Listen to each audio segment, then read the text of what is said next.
coming from a party that can't define what a woman is and won't give women the right to privacy. You all want men with penises, chicks with dicks, in the bathroom with us. You want women to be forced to undress in front of men in the locker room and in dressing rooms. And it's so hypocritical for you to sit here and say and be, screaming from the rooftops about the right to privacy and civil rights when you don't respect women. And you don't respect women who've been raped, women who are victims of sexual abuse. And you want me, a victim of rape, a survivor of rape, to go into a locker room and be forced to undress in front of a man? You have to be effing kidding me. If you thought politics couldn't get any more fiery, buckle up, because today I'm diving into a congressional showdown that left jaws on the floor. Rep. Nancy Mace went off on Rep. Jasmine Crockett in a moment that's got the whole internet talking. Civil rights, women's safety, and raw emotion, it all erupted in a stunning back and forth on Capitol Hill. Let's break it down. It all started during a committee hearing where Rep. Jasmine Crockett introduced an amendment to bring back the Civil Rights and Civil Liberties Subcommittee recently disbanded by House Republicans. With Martin Luther King Jr. Day approaching, Crockett delivered an impassioned speech highlighting the ongoing fight for civil rights in America. Crockett didn't hold back. It will also be the observation of MLK Day and the fact that we have decided that in this country we are not going to honor civil rights should be something that we all take issue with. Considering the fact, for some that don't know what civil rights are about, because some people only believe that it deals with black folk, let me explain. Civil and political rights are a class of rights that protect individuals' freedom from the infringement by governments, social organizations, and private individuals. They ensure one's entitlement to participate in the civil and political life of society and the state. Defined another way, the right to be free from discrimination, the freedom to worship as we choose, the right to vote for our elected representatives, the protections of due process, the right to privacy. If any of that sounds familiar, it is because these are rights that are born out of our Constitution, something that we all supposedly have sworn an oath to, and we swear to not only, we don't just swear to it, we are supposed to protect those rights. Interestingly enough, we just had the funeral of one of our beloved presidents, and I caught a flight to Austin on the day of the funeral. And I had the honor of sitting next to someone who was a little familiar with the White House. That person was Lucy Baines Johnson. And when I tell you that she is a wealth of information, I really mean that. And when we had an opportunity to talk about what she experienced as her father was president during a time in which, honestly, our country was on fire, and I would argue that unfortunately, our country is on fire right now. When I first ran for office, I ran for the State House and said that we were in the midst of a modern-day civil rights movement, and I have not been convinced otherwise just yet. But this is the daughter of the president that signed the Civil Rights Act of 1964. She was also there when he signed the Voting Rights Act of 1965. And to be perfectly honest, without that voting rights, I don't believe that I actually would have a seat in Congress. And so I do believe in preserving the fact that everyone should be entitled to real and true representation, because I do have a Section 2 seat as our Voting Rights Act has been decimated. But one of the stories that she told me was that her father asked her about coming over to the Congress for the signing of the bill as it relates to the Voting Rights Act.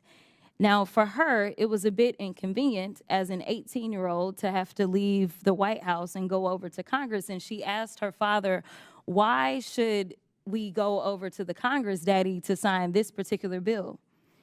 And she said, we need to go over to the Congress because we need to pay due respect to those members of Congress that knew that voting for this bill meant that they would not be returning to Congress, but they had the courage to do what was right for this country and make sure that everyone's voices were going to be heard.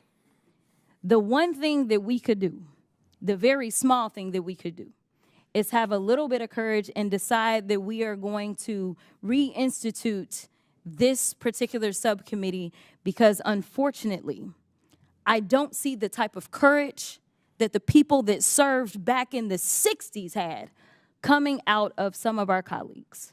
And so I'm asking you to do the courageous thing today and just institute a subcommittee that would make sure that we are looking out for those protections of everyone in this country, to make sure that we have real freedom, something that we all supposedly espouse to believe in. And with that, I will yield. Crockett didn't hold back. She invoked MLK, the Voting Rights Act, and even shared a heartfelt story about her conversation with Lucy Baines Johnson, daughter of the late President Lyndon B. Johnson. Then, boom, enter Rep. Nancy Mace. What started as a debate quickly exploded into a deeply personal and emotional response. Mace, a survivor of rape herself, fiercely pushed back against what she called hypocrisy in civil rights discussions, particularly around gender identity and women's spaces. Her words stunned the room. This wasn't just politics, it was personal, and the tone shifted instantly. So what's really at the core of this clash? On one side, Crockett argues for institutional protections for all civil rights, including race, voting, and liberty. On the other, Mace is sounding the alarm on what she views as a growing threat to women's privacy and Ms. safety, Bates was first. particularly in Bates. bathrooms. Thank you, Mr. Chairman. Again, I don't know what's going on today. I find it extremely rich and offensive. So we're talking about civil rights. I'm the former ranking member on the Civil Rights Subcommittee, something I believe in civil rights and civil liberties of all Americans. And we were talking about infringement of individual people. Also, quote, the right to privacy of individuals. Coming from a party that can't define what a woman is and won't give women the right to privacy. You all want men with penises, chicks with dicks, in the bathroom with us. You want women to be forced to undress in front of men in the locker room and in dressing rooms. And it's so hypocritical for you to sit here and say and be, screaming from the rooftops about the right to privacy and civil rights when you don't respect women. And you don't respect women who've been raped, women who are victims of sexual abuse. And you want me, a victim of rape, a survivor of rape, to go into a locker room and be forced to undress in front of a man? You have to be effing kidding me.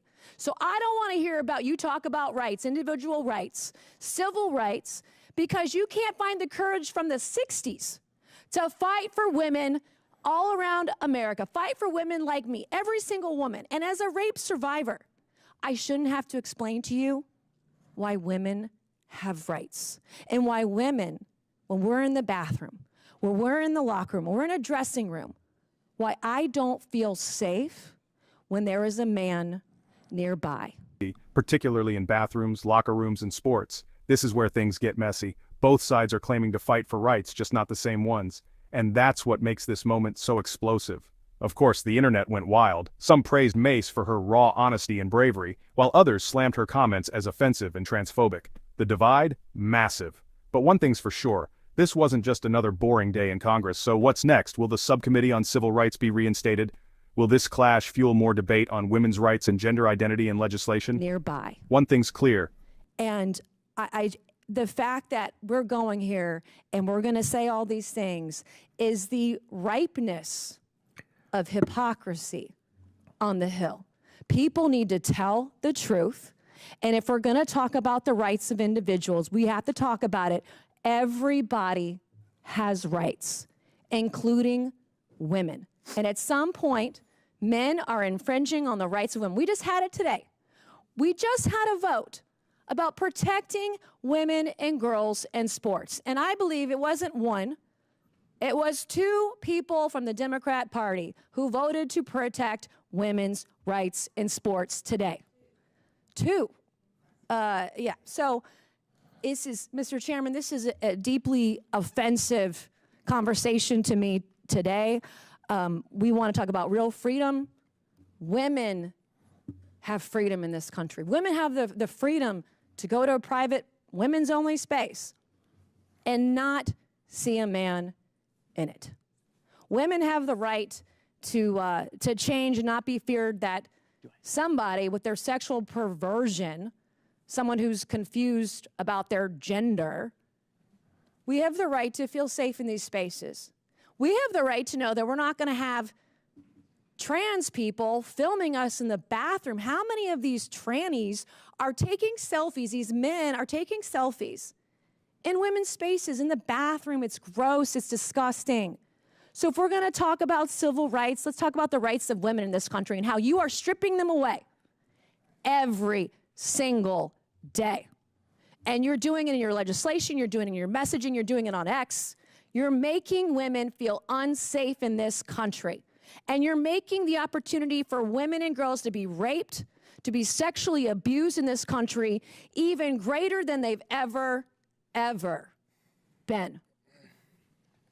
So don't come over here with your attitude and talk to me about rights when you're trying to take my rights as a woman, a rape survivor, away. Thank you, Mr. Chairman. I yield back. Gentlelady yields back. Any member seek recognition?